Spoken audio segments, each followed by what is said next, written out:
Dans Folie douce, il est possible que soient abordés des sujets comme la dépression, la drogue, le suicide, les violences sexuelles, même si promis ça sera jamais frontal ou graphique.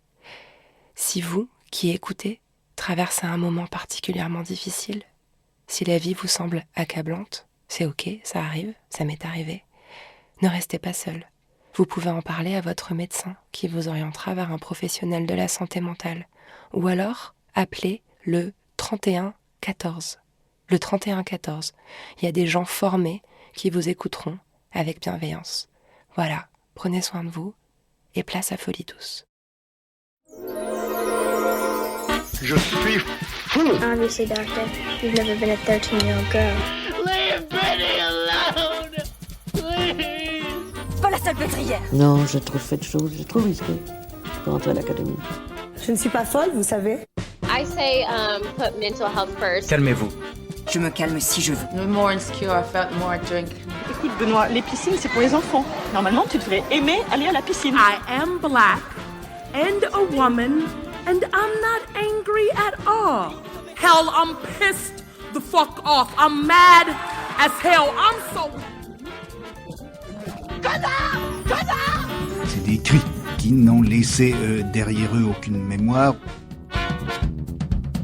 Ici Folie douce, je suis Lorraine Bastide et dans ce podcast, j'entreprends avec mes invités un voyage dans leurs coulisses émotionnelles pour libérer la parole sur la santé mentale.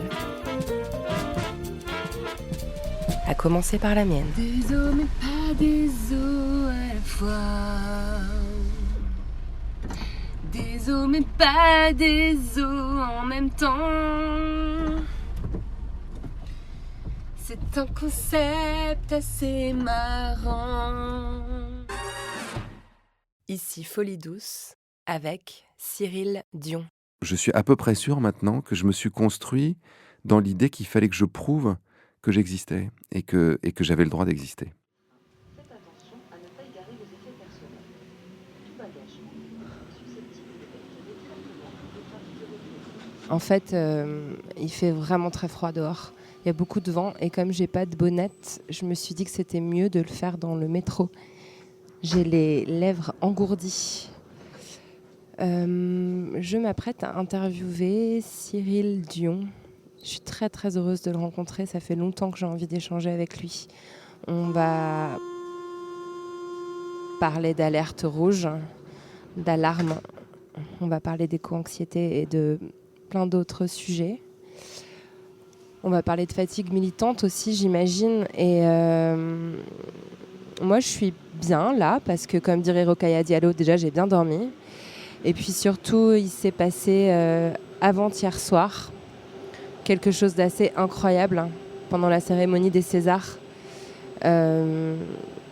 Judith Godrèche a fait le discours qui aurait dû résonner il y a 4 ans, en 2020, quand Adèle Haenel s'est levée et s'est cassée et qu'on a remis le César à Roman Polanski. J'ai eu un sentiment de réparation. J'ai pensé à toutes les militantes qui ont dû se battre, être insultées, être humiliées dans l'espace public pour arriver à ce moment-là. J'ai pensé à toutes celles qui ont dit MeToo et je me suis dit que ça servait à quelque chose, nos luttes. Et puis il y a autre chose qui est peut-être passée un peu plus sous les radars, mais qui a été aussi déclenchée, je crois, par la prise de parole de Judith Godrèche. C'est un comédien, Aurélien Vic, qui est un garçon que je connais bien, avec lequel j'ai fait un peu la fête. Il y a, je ne vais pas dire il y a combien d'années, on va dire dans ma vingtaine, et qui a témoigné sur son compte Instagram avoir été victime de violences sexuelles quand il était adolescent, de la part de son agent contre lequel il a porté plainte et qu'il a réussi à faire condamner. Il a lancé un MeToo garçon et sont en train de témoigner en ce moment sur les réseaux sociaux des centaines de garçons qui ont subi des violences sexuelles. Bon, je sors du métro, je me dirige vers le studio. Je vais affronter à nouveau le froid, j'allais dire polaire, ce qui est un peu exagéré, on va pas se mentir, mais cette bise de fin d'hiver qui fouette le visage. Et je vais rejoindre le studio. Et je vous dis à bientôt. On papote un peu pour... Ok. Faire des petites je relisais juste mon intro vite fait parce que je l'ai écrit hier soir et généralement il manque des mots et il manquait des mots. Et il manquait vraiment des mots. Je l'ai encore fait. Cyril Dion, vous êtes réalisateur, producteur, poète, activiste, au moins tout ça.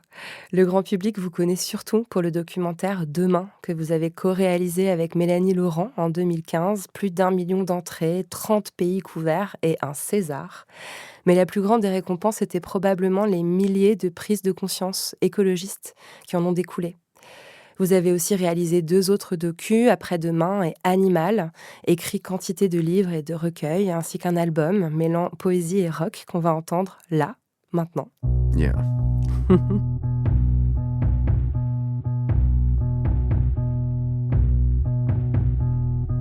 Nous ne sommes pas nés pour recouvrir cette terre de mélasse grise.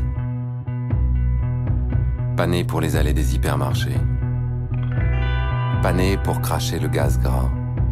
L'échappement puant, la brume noire des hauts fourneaux.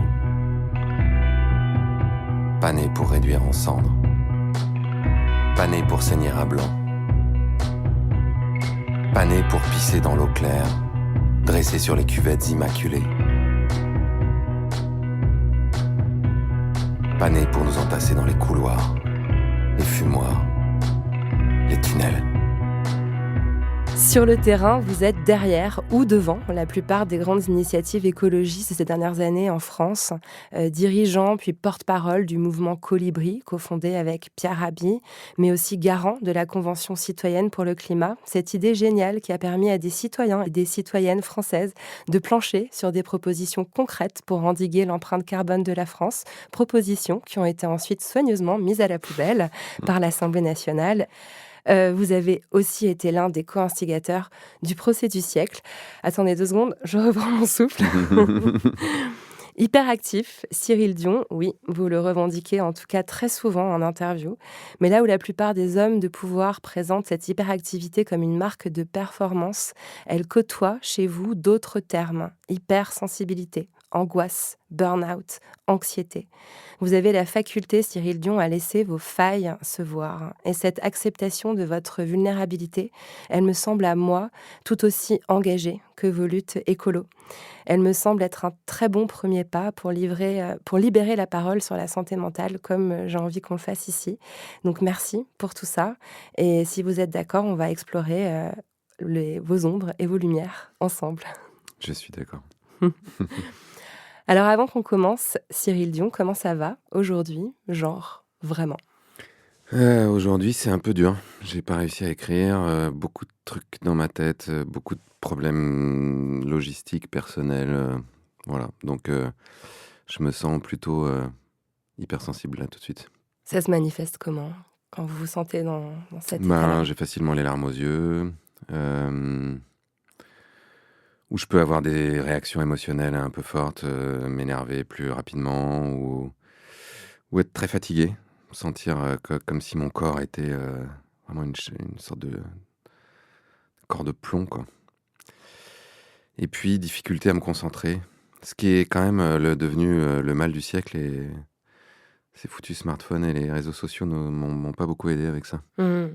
Et vous avez des mesures d'urgence que vous mettez en place quand vous vous sentez comme ça, genre éteindre le smartphone ou annuler des choses? Ouais, les mesures d'urgence, c'est en ce moment, c'est faire du sport. Je me suis mis à la boxe depuis quelques mois. Ça me fait vraiment du bien. J'y vais 2 fois par semaine. C'est partir marcher. Si je peux marcher dans la forêt, c'est encore mieux. Bon, à Paris, il faut faire un peu de chemin pour arriver jusqu'à la forêt quand même. Pas tant que ça. On peut se débrouiller en 45 minutes de train. Petite forêt. Oui, non, mais même moins. On peut aller à Saint-Germain-en-Laye. Ouais. C'est vrai. Méditer. Trouver quelqu'un, et la plupart du temps, c'est ma chérie, avec qui faire le point. Sortir de moi, en fait, les choses qui sont trop lourdes. Toutes les émotions, c'est ce que j'ai réussi à faire aussi un peu avec l'écriture. Déposer à l'extérieur de moi toutes les choses qui sont trop lourdes, dont je sais pas quoi faire. Avec la poésie en particulier, parce que vous avez un peu tout écrit, en fait. Vous avez écrit un roman, mais aussi plusieurs essais politiques engagés, parfois coécrits aussi avec d'autres militantes, mais aussi ces poèmes qui sont, j'ai l'impression, le dernier est paru l'année dernière chez Actes Sud, ça s'appelle Résistance poétique, au pluriel. J'ai l'impression que c'est l'endroit où vous mettez le plus, finalement, de votre intime. Oui, c'est pas une impression, c'est sûr. Ouais, la poésie, ça a toujours été ça. J'ai commencé à écrire de la poésie à l'adolescence, à un moment où il y avait trop d'émotions, trop de choses en moi dont je ne savais pas quoi faire, et pour lequel je trouvais absolument aucun espace dans la société, dans le monde. C'est hyper difficile au milieu d'une conversation d'arriver et de dire « je me sens hyper angoissé là » ou « ce que tu m'as dit, ça m'a traversé et depuis, en fait, je n'arrive plus à écouter ». On peut le faire avec des personnes avec qui on crée une relation de confiance. Mais à 16-17 ans, moi, je ne savais pas faire ça. Donc la relation de confiance, c'était avec quoi? Un carnet, un stylo Plein de carnets que j'ai gardés. Et je suis hyper heureux parce que une immense partie de ces poèmes que j'ai écrits dans mes plus jeunes années là, va sortir au Castor Astral au mois de mai. Et ça me fait quelque chose parce que quand je les écrivais dans les petits carnets, pour moi, de toute façon, je les écrivais parce que j'avais besoin de les écrire. Mais bon, on a toujours le rêve qu'un jour, on puisse les partager avec d'autres. Et donc, je repensais justement à ces piles de carnets que j'ai toujours dans mes armoires, en me disant, waouh, ça va vraiment devenir un livre, ce que je rêvais que ça devienne à l'époque.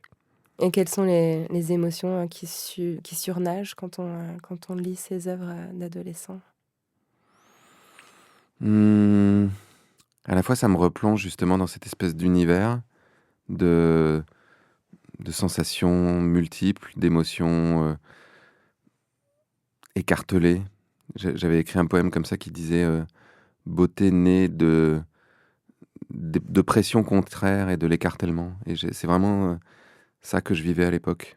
Je me sentais en permanence écartelé et je savais pas exactement où je pouvais trouver un endroit de stabilité. Et puis, je sais pas s'il faut dire ça comme ça, mais une forme de... Non, je suis assez content quand je les relis, je me dis que c'est des œuvres de jeunesse, donc c'est encore un peu... J'ai pas complètement fini de cuire, mais c'est pas mal quand même. Une forme de fierté? Ouais, un peu. Pas le dire trop fort, mais... En tout cas, il y a une différence entre... ressentir une forme d'écartèlement, de tiraillement, et puis nommer l'anxiété, nommer l'angoisse comme vous le faites aujourd'hui. J'ai l'impression qu'entre-temps, vous avez peut-être appris à faire ce que finalement on est assez peu nombreux à savoir faire. Nommer les émotions, les reconnaître, les identifier en soi. Absolument. Beaucoup de travail sur soi. Une très bonne psychiatre depuis 3 ans. Et j'en parlais beaucoup avec mon fils, qui est très anxieux lui aussi depuis tout le temps. Et je lui disais, tu vois, ce qui m'a sauvé vraiment dans la vie, c'est justement toute cette espèce de bouillonnement, toutes ces choses que j'avais à l'intérieur, dont je ne savais pas quoi faire, et qui se transformaient en se refermer sur soi-même, ne plus arriver à communiquer avec les autres, ou de la colère, ou des crises d'angoisse et des attaques de panique qui m'emmenaient aux urgences, où au bout d'un moment, comme j'y avais été plusieurs fois, les médecins me disaient... en gros, ils me reconnaissaient, quoi, et je leur disais donc, voilà, où je suis en train de faire une crise cardiaque, où je suis en train de faire une crise d'angoisse. Donc ils disaient, ok, allez, venez, on va vous mettre les trucs. Et donc c'était très drôle parce que la dernière fois, l'interne est venu me voir et il me dit, médicalement, tout va bien, mais si vous voulez, j'ai un collègue en psychiatrie au 6e qui peut descendre. Et en fait, c'est descendu à ce moment-là. C'est-à-dire que les larmes se sont mis à couler. En fait, juste d'avoir quelqu'un qui est en face de vous et qui est capable de reconnaître que ça va pas. Et donc je disais à mon fils, tu vois, si tu trouves un endroit dans lequel tu peux simplement déposer ça, que ça soit en écrivant ou que ça soit une personne de confiance où tu sais qu'il y a une forme d'amour inconditionnel, que tu vas pas être jugé et que quel que soit ce que tu as à l'intérieur, tu peux le poser à l'extérieur de toi et que ça va être reçu. Moi, ça m'a sauvé la vie, vraiment. Mais effectivement, pour pouvoir le poser à l'extérieur de soi, il faut être capable de soi-même mettre des mots, de soi-même accepter qu'il y a une forme de légitimité, de validité. C'est-à-dire ne pas simplement être dans un truc où on serre les dents et on se dit je dois pas être faible, je dois pas craquer et se fouetter pour avancer. Ce qui est beaucoup, beaucoup l'éducation qu'on peut avoir. Et qui est beaucoup intégrée dès l'enfance. Enfin, moi, une des choses qui est peut-être le truc sur lequel je suis le plus sensible et que j'ai découvert en lisant Alice Miller et en lisant Olivier Morel, Oui, la nature est bonne, et en m'intéressant justement à la dimension éducative quotidienne, c'est-à-dire pas simplement l'école, mais qu'est-ce qu'on transmet quand on est parent, quand j'ai commencé à avoir des enfants. Un des trucs dont je me suis rendu compte, c'est qu'on a tellement intériorisé des réflexes de domination avec les enfants que dès qu'un enfant se met à pleurer, c'est parce qu'il fait un caprice, c'est parce qu'il est insupportable, et quand même, il faut lui expliquer que c'est pas possible, et imposer sa volonté à son enfant, en se disant, de toute façon, il faut qu'il apprenne, et moi je suis passé par là, et j'en suis pas mort. Alors qu'en réalité, cette relation de domination, c'est-à-dire le fait, quand on est adulte, de faire sentir à un enfant que c'est l'adulte qui décide, parce qu'il est le plus fort, et que lui, en gros, il n'a rien à dire, c'est le lit de toutes les dominations futures, en fait. C'est le lit de toutes les comportements qu'on peut avoir, où on va retourner une forme de violence contre nous-mêmes, parce qu'il y a une partie de nous qui considère que c'est légitime que quelqu'un qui est plus fort, selon les critères évidemment du patriarcat et de cette société très, très pyramidale, que celui qui est plus fort domine et nous dit ce qu'on doit faire. Donc que ce soit notre patron, que ce soit notre mari, que ce soit une personne qui est plus âgée que nous, que ce soit quelqu'un qui est plus riche que nous, qui a une position sociale supérieure, que ce soit quelqu'un qui est blanc si on n'est pas blanc et qu'on est racisé. Et ça, en fait, pour moi, c'est un angle mort considérable. Et je pense que si on veut vraiment aider l'humanité à trouver des solutions, il va falloir s'intéresser à la façon dont on permet ou non aux êtres humains de se développer dans une forme de liberté et de reconnaissance de leur légitimité dès tout petit. Et la domination exercée sur les enfants, je pense que c'est quelque chose qui est en train d'émerger. Et d'ailleurs, on pourrait la relier à la fois aux luttes féministes, parce que dans le sillage de MeToo, il y a eu MeToo inceste, et on commence à voir émerger un discours, y compris d'ailleurs en ce moment avec le cinéma, sur les violences sexuelles imposées aux enfants ou aux adolescents. Mais aussi, ça a un lien avec l'écologie, parce qu'on réfléchit aussi beaucoup au monde qu'on laisse aux enfants. Enfin, les droits des enfants, finalement, c'est un peu la dernière frontière politique. Et vous venez de citer un livre dont je voulais qu'on parle ensemble, parce que moi aussi, c'est un livre que j'ai lu et qui m'a beaucoup marqué et qui m'a beaucoup changé. C'est Le drame de l'enfant doué d'Alice Miller.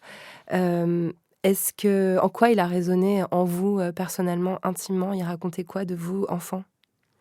C'est drôle parce que dans la préface que Alice Miller a écrite assez longtemps après la sortie du livre, elle dit « C'est incroyable le nombre de témoignages que j'ai reçus depuis que j'ai écrit ce livre, de personnes qui me disent « Ça parle de moi, c'est exactement ce que j'ai vécu. » Et c'est totalement ce que j'ai ressenti en lisant ce livre. J'avais l'impression que ça parlait de moi. Que ça parlait de personnes qui se sentent inadapté d'une certaine manière au monde. Moi, j'avais l'impression je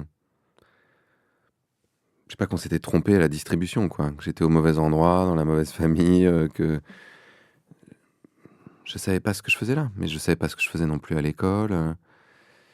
Et je le vivais comme une violence, comme un truc de ça doit être que je suis nul, ou ça doit être que la vie de toute façon est quelque chose d'injuste et il va falloir que je m'y fasse et ça va être comme ça jusqu'à la fin de mes jours. Et j'avais le sentiment encore une fois, de trouver aucun espace dans lequel je pouvais être reconnu dans cette différence-là. Et je vivais justement cette domination et ce dont Alice Miller parle beaucoup, de la violence éducative ordinaire. Qu'elle soit... moi, j'ai jamais été... mes parents m'ont jamais tapé, évidemment. Mais il y a d'autres formes de façon d'être dans une forme de domination avec un enfant. Puis il va y avoir une forme de violence psychologique, puis il va y avoir une forme de violence dans le fait de pas mettre de limites et de déverser sur son enfant toutes ses angoisses, toutes ses émotions sans jamais mettre de frontières, justement, et apprendre à son enfant à en mettre aussi pour se protéger. J'ai été violé quand j'étais enfant par mon grand-père, donc ça c'était pas mes parents, mais pas protégé, en tout cas, à cet endroit-là. Et tout d'un coup, en lisant Alice Miller, je me suis dit, mais en fait, elle parle beaucoup aussi du fait qu'il y a une immense difficulté pour les enfants à accepter que leurs parents ont failli à un certain endroit. Parce que quand on accepte ça, ça veut dire que on remet en question, mais vraiment c'est une sorte de bouleversement dans notre vie. C'est-à-dire que tous les schémas qu'on a construits d'éducation, justement de parentalité, de filiation, de loyauté beaucoup par rapport à ses parents volent en éclats. Et on se retrouve dans une situation où on s'émancipe pour de vrai. C'est-à-dire qu'on se dit, ok, peut-être que mes parents ont vraiment fait n'importe quoi à certains moments. Peut-être qu'ils ont fait des choses aussi super. Mes parents ont aussi fait des choses super pour plein d'autres sujets. Mais donc, si j'accepte vraiment de pointer leurs responsabilités, ça veut dire que je deviens adulte potentiellement. Et que je me trouve à un endroit où je peux choisir de faire autrement. Et donc de me libérer d'une forme de... Enfin, c'est ce qu'on voit aussi dans les espèces de reproduction transgénérationnelle. C'est-à-dire des gens qui ont des comportements qui sont en fait conditionnés par ou les souffrances de leurs aïeux ou tout simplement l'éducation, la culture qui se reproduit de génération en génération. Et à un moment de pouvoir briser cette chaîne-là, cette chaîne de souffrance et souvent de domination d'ailleurs, ça demande d'accepter que nos parents n'ont pas forcément réussi. Et Alice Miller montre à quel point c'est dur et à quel point plein de gens ne veulent pas le faire. Elle parle d'une, je ne sais plus l'expression exacte, elle dit une mythologie de l'enfance, du paradis de l'enfance ou quelque chose comme ça. En fait, je me rappelle même d'un passage où elle dit que parfois un enfant qui a été victime de mauvais traitements, il va parler d'un frère ou d'une sœur qui aurait été frappé sans jamais admettre ou avoir même le souvenir qu'il était ou elle était concernée aussi, tellement il y a il y a une obstruction mentale qui interdit en fait de détruire. Comme le mec qui vient chez le psy et qui dit c'est pour un copain, tout ça. Donc, je voulais demander un conseil, mais c'est pour un copain. Mais moi, j'ai aussi ressenti une forme de légitimation dans ce que je ressentais, parce que moi, j'aimais pas du tout l'enfance, justement. Moi, j'avais le sentiment que l'enfance, c'était un endroit où j'avais aucun pouvoir, où j'étais soumis au pouvoir des autres tout le temps. Donc, j'avais infiniment hâte de devenir adulte pour pouvoir reprendre du pouvoir sur ma vie, pouvoir décider, choisir. Et c'est là, en fait, où ça devient compliqué, parce que quand on grandit, on se rend compte que cette espèce de sentiment d'avoir quelqu'un qui nous dit toujours ce qu'on doit faire, qu'on trouve chez nos parents, ça se déporte, quoi. C'est le patron, c'est le gouvernement, c'est le président de la République, c'est les multinationales, enfin tu vois.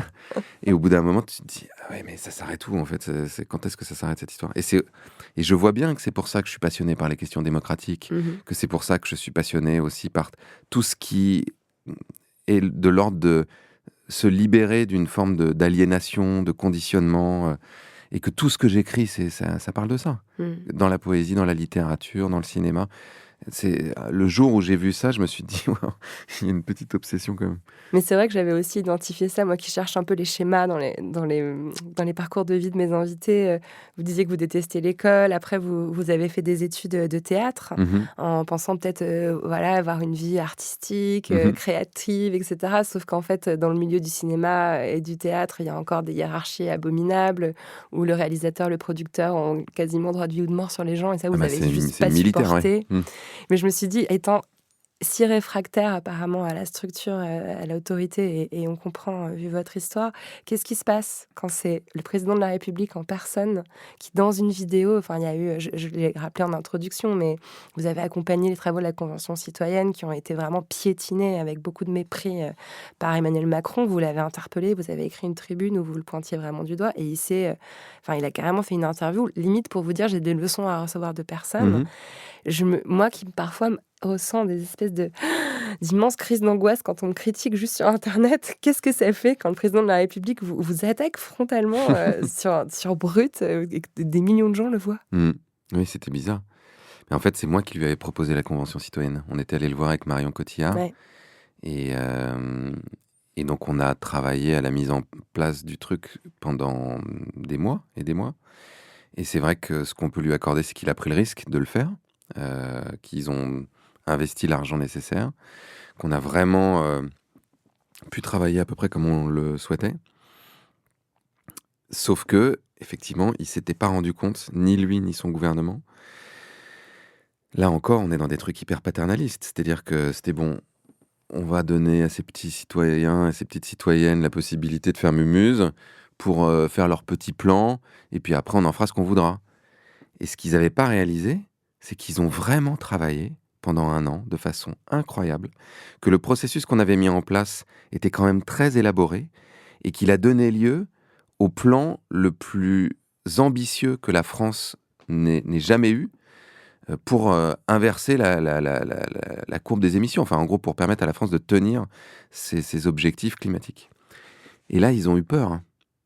Quand on a fait sortir les propositions dans la presse, le dernier week-end de travail de la Convention, il y a eu des voyants rouges qui se sont allumés dans tous les ministères, à Matignon. Ils vont nous faire couler le capitalisme. Et ça. moi, je me rappelle, moi, en tant que personne qui vote écolo depuis quasi toujours, ça m'a donné énormément d'espoir de voir ces mesures énumérées, d'autant plus que Macron avait dit qu'elles seraient appliquées, en fait, sans filtre. Elles seraient transmises sans filtre, c'est ça ? Et il avait dit qu'elles seraient transmises sans filtre au Parlement et ou au référendum. Et il y avait des mesures concrètes comme éliminer les lignes aériennes s'il y a un train qui prend moins de 4 heures, la rénovation énergétique des bâtiments. Enfin, c'est des choses en plus assez basiques, mais qui auraient eu un impact hyper fort. Non, mais ils faisaient des propositions qui étaient ahurissantes. Ils ont proposé de changer la Constitution pour y intégrer justement la question climatique et écologique. Ils ont proposé de créer une haute autorité à l'image un peu de ce qu'on a par exemple avec l'autorité de sûreté nucléaire, qui examinerait toutes les lois et qui regarderait si les lois restaient dans le cadre des limites planétaires.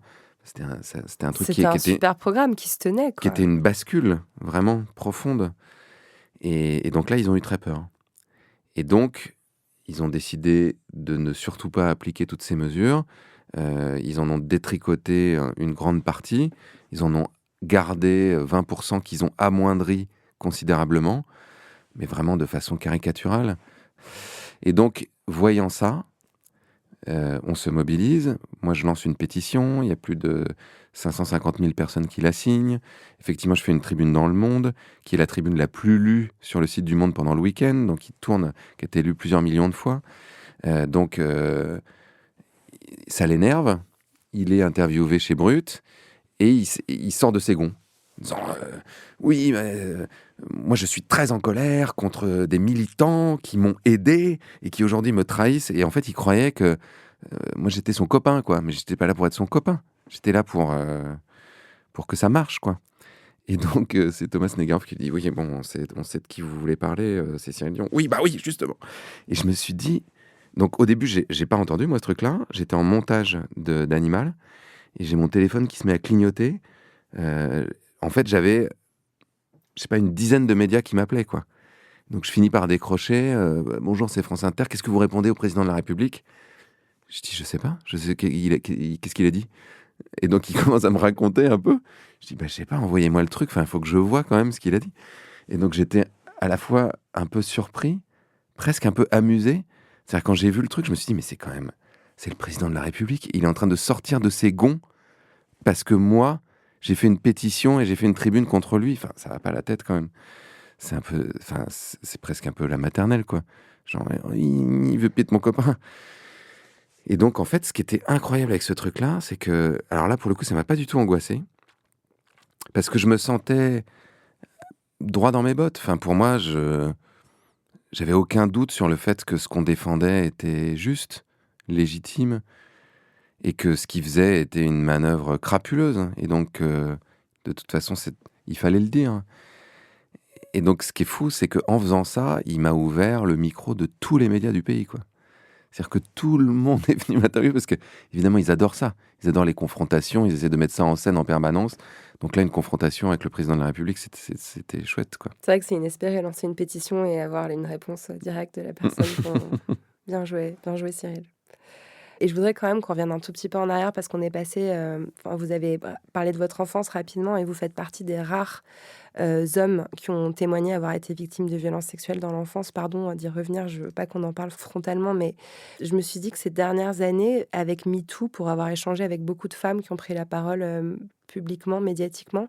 Il n'y a pas eu de réparation forcément, ni par la justice, ni par la société, mais il y a une réparation par la sororité qui est intervenue. Je sais qu'il y a énormément de femmes qui ont trouvé un énorme réconfort et une grande réparation dans le fait d'avoir toutes ces femmes autour qui disent « moi aussi ». Mais je me suis dit, quand on n'a pas ça autour de soi, quand on est seul, et qu'on prend ce genre de paroles médiatiquement, qu'est-ce qui se produit en vous ? Est-ce que vous vous êtes senti soulagé ou au contraire, est-ce que ça a réactivé une forme de traumatisme de parler de tout ça publiquement ? Non, ça a pas mal réactivé. En fait, j'avais fait tout un travail avec ma thérapeute, ma psychiatre. Et à un moment, j'ai pris la décision de parler publiquement parce que j'ai eu le sentiment que c'était utile et que justement, il y avait très peu d'hommes qui le faisaient. Et que je voulais aussi mettre la lumière sur le fait qu'il y a beaucoup d'enfants qui sont agressés, violés. En novembre 2020, un Français sur 10 confiait à Ipsos avoir été victime d'inceste. Donc, environ 3 élèves sur une classe de 30. 8 victimes sur 10 sont des filles. Et la première agression survient en moyenne à 9 ans. Selon la Civise, 160 000 enfants en sont victimes par an. Et selon l'association Face à l'inceste, 70% des plaintes sont classées sans suite. Et dans 90% des cas, la famille prend le parti de l'agresseur et rejette la victime. Les violences sexuelles, surtout subies dans l'enfance, entraînent souvent un symptôme d'amnésie post-traumatique que Cyril Dion s'apprête à très bien vous décrire. Si le sujet vous intéresse, je vous renvoie au travail de la psychiatre Muriel Salmona, présidente de l'association Mémoire traumatique et victimologie.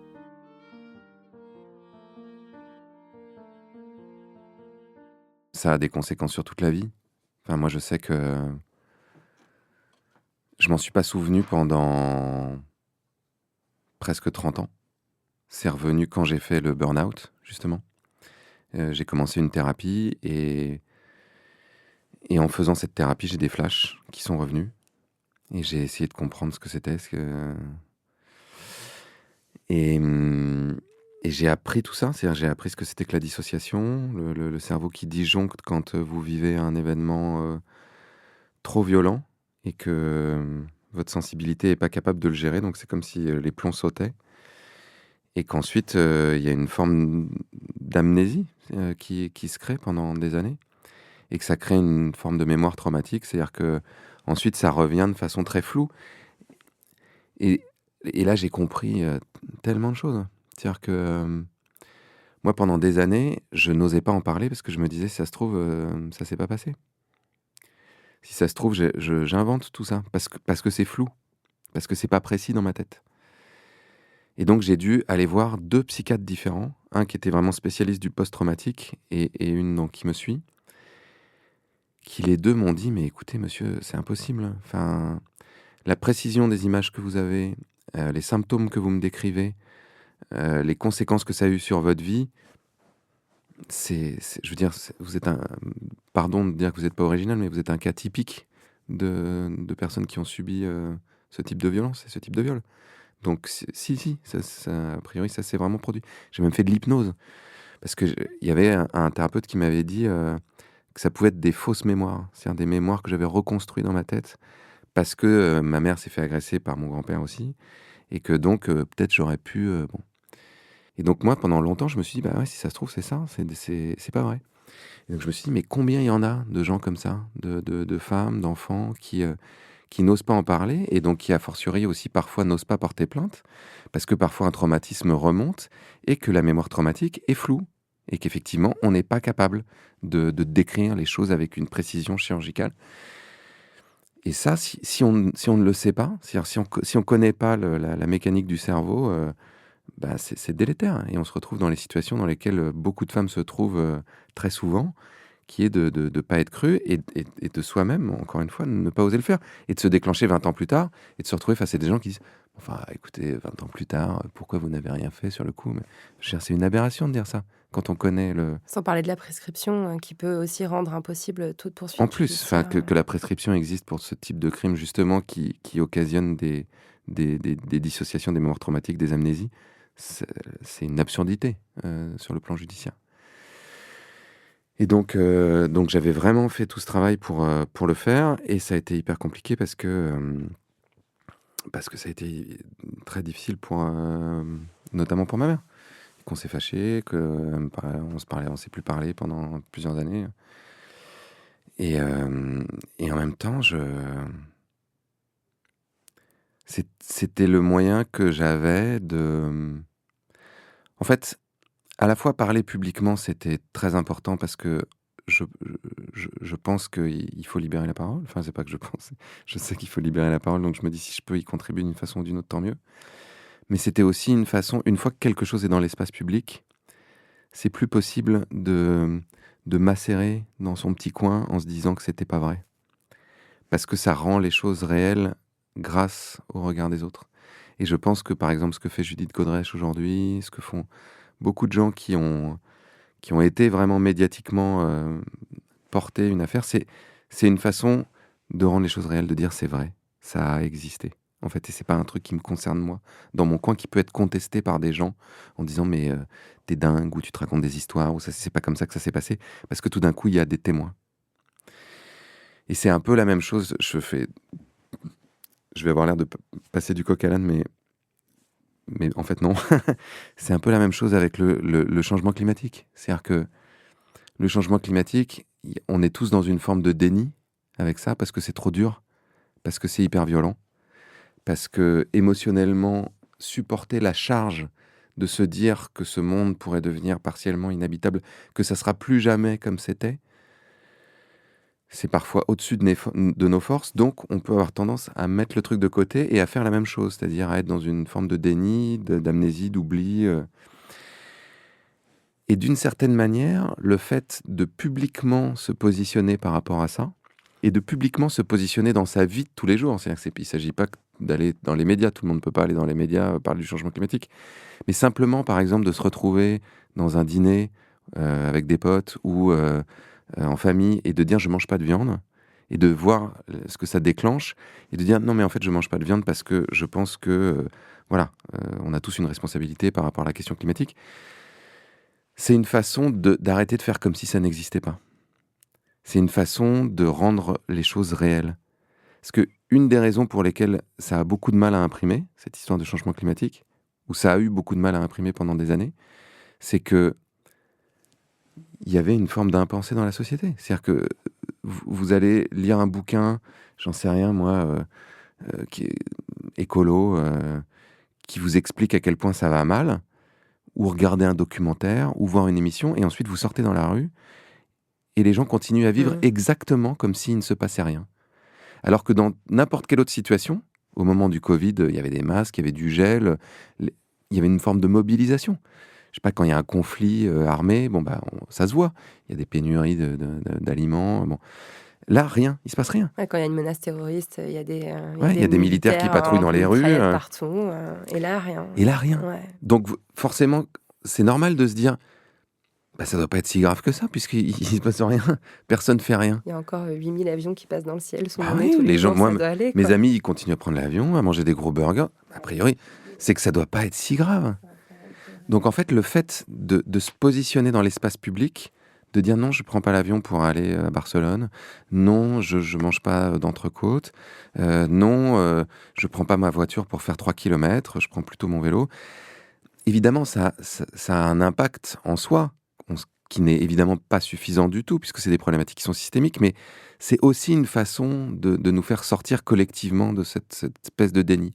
Et je pense que pour les violences sexuelles, ou pour tout un tas d'autres choses, c'est la même chose. Le fait de le mettre dans l'espace public, à un moment, ça fait qu'on ne peut plus l'ignorer. C'est comme quand vous dites je vais faire un dry January et que vous le dites à vos amis. Quand vous êtes en soirée, du coup, si vous prenez un verre de vin, ils vous disent dis donc, tu faisais pas le truc là. Donc c'est une façon de se contraindre les uns les autres, de se rappeler plus que de se contraindre, de se rappeler à nos engagements et à nos responsabilités. J'avais jamais entendu ce parallèle fait entre le déni climatique comme une forme de survie et le déni des violences, l'amnésie traumatique qui est aussi une forme de survie. C'est intéressant. Et puis ça montre aussi, sans vouloir faire la psy de bazar, vous avez été suivi par des bons psys, donc je n'avais pas besoin de moi, mais évidemment on voit le parallèle qu'il peut y avoir entre vos combats aujourd'hui et puis peut-être une lutte pour réparer le petit garçon blessé que vous avez été? Ce que j'ai découvert aussi en faisant justement tout un tas de démarches thérapeutiques, et je l'ai découvert au moment où j'ai fait un burn-out en 2012 pour une bonne raison, c'est que je croyais que je pourrais me réparer en réparant le monde. Ce qui était une illusion assez classique, hein. Il y a beaucoup de gens qui sont dans le militantisme qui souffrent. Voilà. Je viens de faire un petit coucou à Cyril derrière le micro. Coucou, moi aussi. Et en fait, ça marche pas. C'est-à-dire que comme réparer le monde est une tâche impossible pour une personne et une tâche sans fin, le seul horizon, c'est l'épuisement généralisé et la frustration, parce que d'une certaine manière, on n'est jamais assez bien, on n'est jamais à la hauteur. Donc, ça crée d'une certaine manière encore plus de souffrance. Et l'autre chose dont je me suis rendu compte, c'est que, puisque j'ai d'une certaine manière deux jambes à mes engagements et à ma vie professionnelle qui sont un, l'activité artistique, et deux, l'engagement, et que j'ai essayé de rassembler au bout d'un moment, mais c'est que quand on se fait violer, et je pense que c'est vrai à n'importe quel âge, mais peut-être encore plus quand on est enfant et qu'on est en construction, il y a un endroit où on a le sentiment de plus exister du tout. Moi, j'ai vraiment eu le sentiment, en revivant après en thérapie le traumatisme, que je me désintégrais, que je n'existais pas. Parce qu'en fait, la personne qui vous viole, elle traverse toutes les frontières. C'est-à-dire que elle s'en fout de votre personne, elle s'en fout de votre corps, elle s'en fout de ce que vous ressentez, elle s'en fout de ce que ça va détruire en vous potentiellement. Donc, c'est vraiment le degré d'écrasement de la personne et de négation de l'autre le plus important avant le meurtre, peut-être. Et donc, ce sentiment de se désintégrer a fait que je suis à peu près sûr maintenant que je me suis construit dans l'idée qu'il fallait que je prouve que j'existais et que j'avais le droit d'exister. Et donc, je me suis mis à avoir une activité publique où je voulais qu'on me regarde. Qu'on me trouve beau, qu'on me trouve intelligent, qu'on me trouve talentueux. Et donc, je voulais être comédien, aller sur scène, et écrire, et faire des films, et les réseaux sociaux. Alors après, c'est l'enfer, parce que ce truc a été construit pour ça, justement, pour qu'on se mette en scène, pour qu'on nous aime, pour qu'on ait des likes, et des trucs, et des machins. Et donc, au bout d'un moment, je me suis dit, waouh, ok, ok mec, donc là, en fait, t'es en train d'essayer de tout faire pour qu'on t'aime, ok, pour prouver aux autres que t'as le droit d'exister. Alors, tu essaies de leur prouver à la fois en faisant un truc dans la lumière, mais t'as trouvé un truc encore plus malin, qui est de faire un truc pour sauver le monde. Alors, il n'y a pas de cause plus légitime que ça pour exister. Sauver le monde, c'est super. Tu es dans un dîner, tu dis, tu fais quoi dans la vie ? Oh, formidable, mais tu es une personne formidable. Et donc, tu te crées une espèce de personnage qui est intenable. Et au bout d'un moment, ce qui était très drôle, c'est que je me suis pris à mon propre piège. Quand j'ai commencé à avoir une vie publique, quand on a fait Demain et que ça a eu beaucoup de succès et tout ça, je voyais des gens qui étaient délirants avec moi, qui croyaient que j'étais un mec super, génial. J'en fous, mais vous êtes vraiment extraordinaire. T'es là. Ah non, je t'assure, viens habiter avec moi une semaine, tu vas voir. Je ne suis pas la personne que tu crois que je suis. Et donc, tu te mets à être confronté à la projection que les personnes ont de toi, qui n'est pas ce que tu es. Mais en même temps, tu te dis, c'est que j'ai dû vouloir renvoyer cette image-là, moi. Je veux dire, ils ne le sortent pas de nulle part.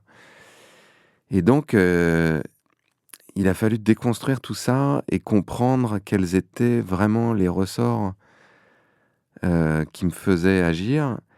Et au milieu de tout ça, ce que je voulais faire vraiment. C'est-à-dire, une fois que tu t'es dit tout ça, tu te dis, ok. Donc, j'avais des bonnes et des mauvaises raisons, parce que on peut voir ça de façon négative en se disant, ok, j'ai voulu réparer, et donc je me suis mis dans des trucs un peu névrotiques de vouloir exister, plaire, sauver le monde. si on veut regarder le truc du côté positif, ce que fait souvent ma psychiatre, elle me dit, bah, écoutez, vous avez trouvé quand même des très bonnes stratégies pour mettre vos névroses au service du monde. À la limite, pourquoi pas? Si tout le monde faisait comme vous, peut-être que ça se passerait moins mal. Plutôt que de vous dire, bah, je vais reproduire, moi aussi je vais aller violer des enfants, et puis je vais taper sur la personne avec qui je vis, et puis je vais être acariâtre et essayer de dominer tout le monde, vous vous êtes dit, je vais essayer de faire la paix entre les Israéliens et les Palestiniens, après je vais essayer de sauver le climat et d'écrire des poèmes les plus beaux possibles. Ça va, je veux dire, on a connu pire en termes d'utilisation de ces névroses. Donc ça a été aussi un processus de réparation génial. C'est-à-dire que ma psy, elle me disait mais vous êtes un héros, en fait. Vous êtes un héros parce que vous avez affronté... Étymologiquement, le héros, c'est celui qui est... ou l'héroïne qui affronte la mort et qui y survit et qui dépasse tout ça. Et j'ai pleuré toutes les larmes de mon corps le jour où elle m'a dit ça. J'étais genre... Oh, merci. Et elle me dit, mais vous vous rendez compte? C'est super. Vous vous rendez compte à tout ce à quoi vous avez survécu? Parce que bon, je ne vous ai pas tout raconté non plus, et puis c'est pas le lieu pour raconter toute ma vie, mais vous vous rendez compte à tout ce à quoi vous avez survécu? Et vous en êtes là. Et vous avez créé plein de trucs. Et aujourd'hui, il y a des gens qui viennent vous voir. Et tant pis si vous avez l'impression que c'est pour des mauvaises raisons. Des gens qui viennent vous voir et qui vous disent, ce que vous avez fait, ça a changé ma vie. Ça a changé ma vie. Moi, je faisais de la pub. Aujourd'hui, je fais du maraîchage. Et je suis tellement plus heureux. J'ai encore quelqu'un qui est venu me voir il n'y a pas longtemps qui m'a dit, je gagne 3 fois moins, mais je suis 3 fois plus heureux. Et je dis, ok. Et bon, et le fait d'accepter aussi de temps en temps de pouvoir avoir suffisamment d'estime pour soi et de se dire, bah ouais, t'as traversé tout ça et c'est pas mal quand même. Et tu peux, d'une certaine manière, te rendre ce crédit, te donner ce crédit et t'aimer pour ça aussi, te dire, bah t'es pas mal, t'es un être humain pas si nul parce que t'as pu faire tout ça, quoi. Et ok, bah maintenant t'es à un autre endroit et tu vas pouvoir te demander comment tu continues à avancer. Et peut-être justement avec moins de ressorts névrotiques et plus de ressorts d'élan et de transparence sur toi-même et de confiance. Et je commence à en être là dans ma vie à 45 ans. Il a fallu le temps. Je suis arrivé à la moitié. Peut-être que la deuxième moitié sera moins douloureuse, quoi. Merci pour ce témoignage, merci de partager tout ça. Et c'est aussi important de rappeler que souvent, la fonction d'un ou d'une thérapeute, c'est d'avoir ce regard bienveillant en fait, sur son patient, sa patiente. Moi, je me suis reconnue dans ce que vous expliquez de votre lien avec votre psy. Moi, je sais que le jour où mon psy m'a dit que j'étais quelqu'un de courageux, j'ai pleuré aussi parce que j'étais là genre, waouh, mais en fait, c'est vrai, quoi. Oui. Et c'est cool et merci de me le dire. Et ça me donne envie de pleurer à nouveau. et en vous écoutant aussi, j'entendais à nouveau, c'est drôle, ce tiraillement, ce déchirement que vous décriviez de l'adolescence. Je suis nulle, je vaux rien, ou je peux sauver le monde, je peux tout faire. Est-ce que c'est ce tiraillement-là, cet écartèlement-là que vous identifiez comme étant la cause du burn-out que vous avez fait en 2012 et sur lequel aussi vous avez été toujours transparent, ce qui est encore une fois très rare? Je pense que ce qui était vraiment la cause, c'était l'incapacité de trouver le moyen de positionner des limites, de dire non, de prendre soin de moi, de comprendre effectivement pourquoi je faisais les choses. Dans ce que vous décriviez à l'instant, ça a été une longue partie de mon travail sur moi, c'était d'arriver à une forme d'estime de soi qui est à peu près équilibrée. Au milieu, quoi. Voilà. C'est ni un héros, ni je suis la dernière des merdes, Ouais. ni moi, à l'adolescence, je me disais des trucs du genre, si je meurs aujourd'hui, l'humanité va perdre quelque chose d'incommensurable. Parce que moi, j'ai en moi des œuvres qui sont capitales. Il faut avoir un petit brin de ça pour écrire des poèmes ou de la musique. Enfin, tout artiste a forcément un tout petit peu de ça en lui ou elle, quoi. C'est ça. Mais en même temps, j'étais capable de me dire que j'étais tellement la dernière des merdes qui ne valaient rien que quand j'ai mis très longtemps à venir à bout du roman que j'ai écrit, parce que quand je relisais le roman, je me tapais dessus, je me disais mais c'est nul, c'est nul, c'est nul, c'est nul. Et donc c'est incapable. Enfin, on peut pas travailler sur un texte quand on est comme ça, On peut pas relire un texte en se disant toutes les 5 minutes qu'on est nul, qu'on est nul, qu'on est nul. Il faut avoir un tout petit peu de distance, un tout petit peu de sérénité, d'être capable d'avoir un brin d'objectivité, parce que c'est jamais complètement objectif. Mais donc, trouver cet endroit en fait où il y a une forme d'apaisement et d'estime de soi équilibré, ça permet ensuite justement de positionner des limites. Et là encore, j'ai vécu des moments très drôles et très forts avec ma psy, où quand je lui expliquais justement que j'étais tout le temps vraiment à la limite du burn-out, elle me disait bon, ok, alors on va compter, là, qu'est-ce que vous faites en ce moment? Et on a fait la liste des projets que j'avais à ce moment-là. Il y en avait 14. C'est pas une une expression. Je faisais 14 projets en même temps. Et elle me dit ok, donc là il y a un problème, c'est-à-dire que personne ne peut faire 14 projets en même temps. Donc à un moment, il faut que vous disiez non à des choses, quoi. Donc soit on peut aller chercher les ressorts vraiment psychologiques de pourquoi vous pouvez pas dire non. Donc, il y a des trucs assez évidents, le viol, justement dans le viol, pas de limite, on a franchi toutes vos limites, donc vous avez une incapacité à poser des limites, donc à dire non, donc ok, bon, mais ça peut prendre un moment. Soit on peut s'y prendre de façon comportementale, puisqu'elle est comportementaliste. Et le comportementalisme, c'est vraiment passionnant parce que c'est ouvrir une autre voie dans le cerveau. C'est-à-dire que quand vous êtes confronté à une situation, vous avez tendance à y apporter une réponse qui est automatique, qui est liée justement à vos névroses, à votre culture, à vos expériences. Et cette réponse devient une sorte d'autoroute dans le cerveau. C'est celle qu'on emprunte tout le temps. Et le comportementalisme, c'est essayer de créer une sorte de petite départementale. C'est-à-dire dire, au lieu de réagir comme ça, on va essayer de réagir plutôt un petit peu comme ça. Et donc cette petite départementale, au fur et à mesure, à force de l'emprunter, va devenir une nationale, puis une autoroute. J'aime beaucoup ces métaphores routières. Pour un écolo, c'est vraiment parfait. La thérapie comportementale et cognitive, ou TCC, est une approche thérapeutique apparue à partir du milieu du XXe siècle et qui s'est beaucoup développée ces dernières années. Elle repose sur des protocoles, des exercices, des outils qui permettent au patient ou à la patiente d'agir sur le ici et maintenant en observant ses symptômes, en identifiant les pensées et les émotions qui les créent et les comportements qui en découlent. Cette thérapie a ses détracteurs, elle ne s'entend pas très bien avec la psychanalyse par exemple, mais elle a prouvé être efficace, notamment sur le traitement de l'anxiété, de l'addiction ou des troubles dépressifs. Et donc, elle me disait, bon, le truc comportemental, ça va être de vous apprendre, de vous faire l'exercice de comment dire non. Donc, elle me dit, comment vous faites quand vous dites non? On va faire une expérience, je vais vous inviter à une conférence. Donc, elle me dit, bonjour Cyril Dion, j'admire énormément ce que vous faites, je trouve que c'est formidable, vraiment, vous avez changé tellement de choses dans ma vie, j'ai vu votre film, vraiment, il y a eu un avant, un après. En général, en plus, c'est ce qui m'arrive, c'est d'abord, il vous beurre la tartine à fond. On organise un festival et vraiment, ce serait formidable si vous pouviez venir parce que je pense que vous êtes vraiment la meilleure personne pour le faire, etc. J'ai dit, ok, alors dites-moi non maintenant. J'ai écouté, ben non, je peux pas parce que là en ce moment j'ai vraiment trop de choses, j'ai pas le temps.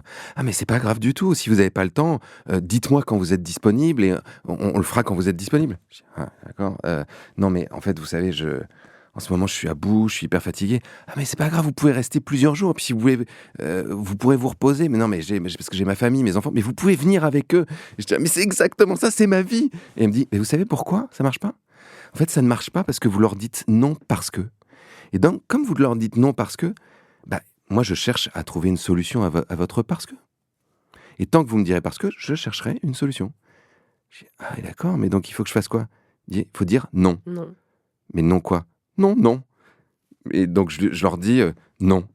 Je dis, mais s'ils me disent, mais pourquoi? Je dis, ça vous regarde pas. Mais c'est pas possible. Et donc, je sors de ce rendez-vous.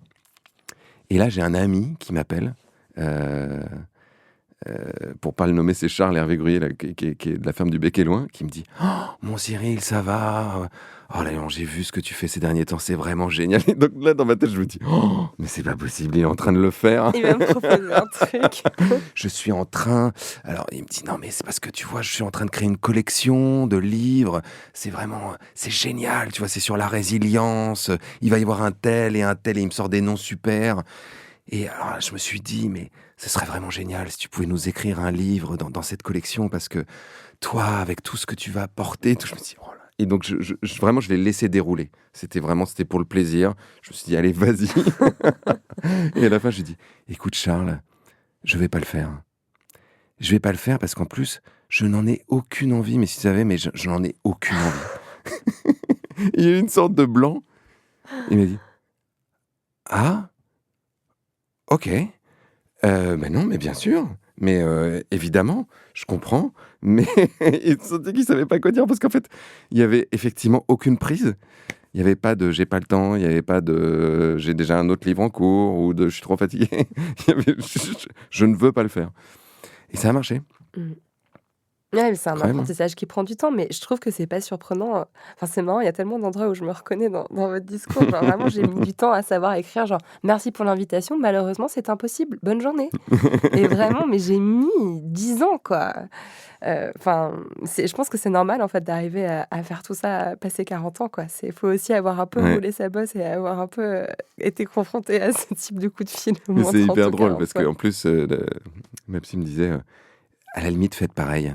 Vous leur dites, mais vraiment, ça a l'air génial, votre événement. Mais quelle très bonne idée, vraiment, de faire ça. Je vous félicite. Et je comprends tellement pourquoi vous avez pensé à moi, parce que je suis sûr que ça marcherait très bien. Mais je ne peux pas. Je ne veux pas. Elle a l'air vraiment très, très chouette, votre psy. Elle est formidable. Je voulais quand même dire que le burn-out, parfois il y a des personnes qui disent que ça n'existe pas, voilà, c'est quelque chose qui peut être aussi remis en question, c'est comme une espèce de dépression qui est causée par un excès de travail. Vous, ça vous a véritablement mis à l'arrêt pendant 2 mois, je crois. Moi, j'étais pendant 3 mois complètement à l'arrêt et j'ai mis 9 mois à vraiment remonter la pente. Et en faisant une thérapie et tout ça. Et j'ai des amis où c'est pire. J'ai des amis qui n'ont pas pu se lever pendant 6 mois. Et pas pu se lever. Et effectivement, c'est une forme de dépression qui est liée à un épuisement généralisé, qui est un épuisement psychique, émotionnel, physique, qui est lié à une espèce de surchauffe. Évidemment, cette surchauffe, elle est conditionnée par plein de facteurs en même temps, mais qui sont souvent imbriqués. Enfin, je veux dire, si on pense à tout ce que je disais depuis tout à l'heure, c'est parce que j'avais cette espèce de syndrome du sauveur et que j'étais dans l'espèce d'idée de réparer et que donc je voulais qu'on m'aime et avoir tellement de reconnaissance des autres que je disais oui à tout, que je voulais, dès qu'il y avait un truc médiatique, que je voulais le faire, que je voulais avoir toujours d'autres projets pour créer des trucs, pour avoir le sentiment que j'existais. Et évidemment, à un moment, ça marchait pas. Enfin, quand j'ai fait le burn-out, je dirigeais Colibri, donc il y avait une vingtaine de salariés. En même temps, je dirigeais un magazine. En même temps, je dirigeais une collection de livres chez Actes Sud. En même temps, je faisais un film avec Colin Serrault. En même temps, j'avais 2 enfants. En même temps, j'écrivais un roman. Enfin, il y a un moment, c'est pas possible. Et comme il y a une espèce en général, de sentiment un peu de toute puissance qui va avec, qui est un truc justement, je ne veux pas avoir de limite, donc je n'ai pas de limite, donc je peux tout faire. Bah, au bout d'un moment, on tombe comme une vieille chaussette. Le film avec Colin Serrault, c'est Solution locale pour un désordre global. Je le cite pour qu'on puisse le mettre dans les recos parce que j'adore ce film, il est très important. Et ça m'amène à une question que je voulais quand même qu'on aborde ici, à celle de l'éco-anxiété. Enfin, en plus de toute cette liste plutôt intime, personnelle que vous venez de faire, de bonnes raisons de craquer, il y a quand même, par ailleurs, le monde va dans le mur, enfin l'humanité, rien n'est fait. Et il y a cette angoisse réelle qui a été chiffrée, qui a été mesurée, qui est vraiment reconnue depuis 2017 par de nombreux psychiatres. Ce sentiment d'impuissance et d'angoisse face à l'avenir que ressentent beaucoup de jeunes, notamment les 2 adolescents que vous suivez dans le film Animal. Est-ce que cette éco-anxiété, vous la ressentez et est-ce que vous pensez qu'elle a pu aggraver à un moment donné les symptômes dépressifs contre lesquels vous luttiez ? Bah oui, bien sûr. Enfin, quand on a fait Demain, et je le raconte dans le livre de Demain, c'est vraiment l'introduction. Le point de départ, c'est une étude que j'ai lue en 2012. Je raconte la scène dans le bouquin. J'étais dans une ferme chez des cousins dans la Manche. Et je vois cette étude d'abord sur le blog d'Audrey Garrick, donc, qui est journaliste pour Le Monde spécialisé dans l'écologie, qui explique qu'on pourrait atteindre des points de bascule qui, En gros, c'est des scientifiques qui sont les 2 scientifiques qu'on voit au début de Demain, qui s'étaient entourés d'une vingtaine d'autres et qui avaient regardé comment, si on met bout à bout le changement climatique, l'effondrement de la biodiversité, la pollution des océans, la déforestation, la qualité des sols qui s'effondrent, enfin en gros c'était un peu ce qui représente ce qu'on a appelé les limites planétaires après. Si on met ça tout bout à bout, qu'est-ce qui se passe? Et en gros, ils disaient, on peut passer des points de bascule qui font qu'il y a une forme d'effondrement, quoi. Donc, c'est la première fois que en 2012, je me dis, effondrement possible. Et là, immense sentiment de solitude, je sais pas quoi faire. Et je me retrouve avec ma famille et les cousins au petit-déj. Et là, je sens une sorte de décalage. C'est-à-dire que, voilà, un petit déj normal, quoi. On se parle de comment on a dormi, de trucs, on rigole, on se fait des tartines. Et toi, tu te dis, ok, moi je viens de lire ça, comment est-ce que j'en parle? Donc j'essaye d'en parler, et ça tombe complètement à plat. C'est-à-dire, j'ai des réactions du type, ouais, bah tu sais, bon, de toute façon c'est la merde, hein, on sait bien, non, mais ça va être chaud, hein. De toute façon, qu'est-ce que tu veux qu'on fasse? Et donc c'est un peu comme ce dont je parlais tout à l'heure pour l'adolescence, de sentiments multiples qu'on a à l'intérieur dont on ne sait pas quoi faire, qui ne trouvent pas de débouché. C'est-à-dire qu'on se met à porter ce truc et à n'avoir aucun endroit où on peut le déposer, dans aucun espace de la société. Parce que c'est jamais vraiment le moment dans une conversation de dire « Et si l'humanité allait disparaître ?» En plus, ça paraît absurde, ça paraît exagéré. Donc, je me suis mis à ruminer ce truc-là. Le seul moyen de calmer cette angoisse-là, c'était ce que je faisais dans le cadre de Colibri, ensuite de faire ces films, d'essayer de trouver une réponse, de se dire, en fait, je suis pas simplement en train de paniquer dans un coin, je fais quelque chose par rapport à ça. Ça calme un peu les choses. Mais je vois pas comment c'est possible de pas être anxieux. C'est-à-dire que pour moi, l'éco-anxiété, c'est un peu comme, si on reprend l'image des enfants et des parents tout à l'heure, c'est un peu comme s'il y avait des enfants qui étaient dans une maison avec le premier étage qui brûle et qui vont voir leurs parents qui sont en train de regarder la télé et qui disent « il y a le feu là-haut ». Et que les parents fassent « Hein? Non, attends, excuse-nous, on est en train de regarder un truc là ». Et que les enfants, petit à petit, se mettent à crier de plus en plus fort en disant « Non mais il y a le feu, il y a le feu ». Il y a le feu là-haut. Non mais ça va, ok, on t'a entendu, t'es gentil, c'est nous les parents, donc va jouer dans ta chambre, et puis laisse-nous, parce que là on est occupé, on a des trucs plus importants à faire. Mais en fait c'est exactement ça qui se produit. Quand on voit le degré de radicalité qui augmente dans la mobilisation écologique, c'est un peu logique. C'est comme des enfants qui pèteraient un câble avec leurs parents qui se mettraient à crier, à se rouler par terre, à les taper, à faire je sais pas quoi, parce que c'est absolument terrifiant de se dire qu'il y a un danger, qu'on l'a vu et que les personnes qui sont responsables ne réagissent pas. C'est terrifiant. Et n'importe quel enfant et n'importe quelle personne a besoin de sentir qu'elle a une forme de cadre de sécurité dans lequel elle peut évoluer. On en revient encore à l'éducation, on en revient encore aux limites et tout ça. Et aujourd'hui, les gouvernements, et sous la pression en plus d'un certain nombre d'intérêts privés de multinationales, ne nous donnent plus ce cadre de sécurité qui peuvent nous permettre de nous sentir en paix, de se dire ok, il y a quelqu'un qui a vu, il y a quelqu'un qui a le pouvoir de régler la situation, qui s'en occupe, éventuellement en nous mettant à contribution. Mais là, comme ça n'est pas le cas, c'est terrifiant. Et le fait que les plus jeunes s'en rendent compte, c'est un peu logique aussi, parce que c'est un peu l'âge où on n'a pas encore tout un truc de rationalité, où on se dit non, mais bon, c'est plus compliqué, tu verras, gna, gna, gna. On est encore en prise directe avec ses émotions et en prise directe avec la situation. En disant, mais il faut faire quelque chose maintenant. C'est ce que disait Greta quand on lui reprochait d'être très manichéenne. Elle dit c'est blanc ou noir. Parce qu'elle disait, non, vous faites quelque chose ou vous faites rien. Enfin, il n'y a pas d'entre-deux, quoi. Et d'une certaine manière, évidemment, c'est plus compliqué. Mais d'une certaine manière, c'est vrai aussi. C'est-à-dire qu'à un moment, c'est où vous faites rien, ou vous faites quelque chose qui est à la hauteur du danger et de la gravité du danger. C'est une belle façon de boucler sur le début de l'entretien. Avec le recul, Cyril Dion, quelle est la meilleure des thérapies ?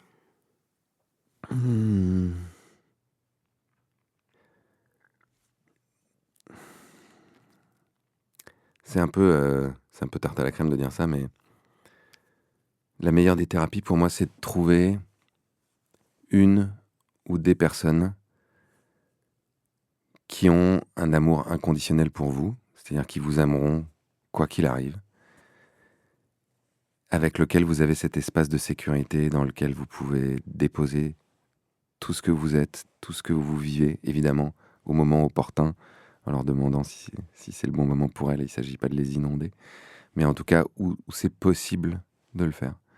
Je pense que si, dans la vie, vous avez la possibilité vraiment d'avoir des personnes qui vous aiment et que vous aimez, et avec qui vous pouvez avoir ce degré de sécurité, ce degré de sérénité, où on peut tout poser, et ensuite voir ce qu'on fait avec ça.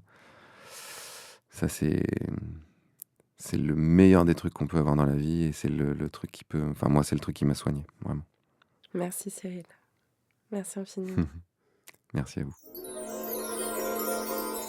Merci d'avoir pris le temps d'écouter cet épisode. Et merci à Cyril Dion pour sa générosité. Quand l'interview s'est achevée, on s'est tous les deux regardés et on a soupiré fort. Puis on a ri nerveusement, tant sa parole avait été libre et puissante. Voilà à quoi ça ressemble, quand on laisse la parole se libérer vraiment sur la santé mentale. Ça fait un peu séisme. Je vous mets dans la description de l'épisode un maximum de ressources pour aller plus loin, notamment sur la question de l'inceste. Ah, et dans la prochaine newsletter, on va parler d'éco-anxiété avec une experte de cette question. Alors n'oubliez pas de vous abonner. Allez, prenez soin de vous et prenez votre temps. Folie douce est un podcast créé, produit et animé par Lorraine Bastide. Production, Marie-Laurence Chéry, assistée de Agathe Sado. Réalisation et mixage, Marion Emery. À la prise de son, Clémence Sicula.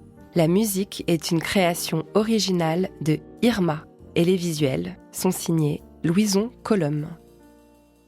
Folie douce, c'est un podcast que je produis grâce à la publicité, mais aussi grâce au soutien de mes auditeurs et auditrices. La meilleure façon de m'aider à continuer, c'est de vous abonner à la version payante de la newsletter de Folie douce, dans laquelle je vous conseille 2 fois par mois des livres, essais ou fiction, récents ou non, qui parlent de santé mentale et où j'interviewe leurs auteurs et autrices. Vous y trouverez aussi des petits billets avec des conseils et des blagues et des recommandations de podcasts, articles ou films. Vous pouvez évidemment aussi vous abonner à la version gratuite pour être tenu informé de toutes les sorties d'épisodes. C'est hébergé par Kessel, le lien est dans la description de l'épisode et sinon vous tapez Folie douce par Lorraine Bastide.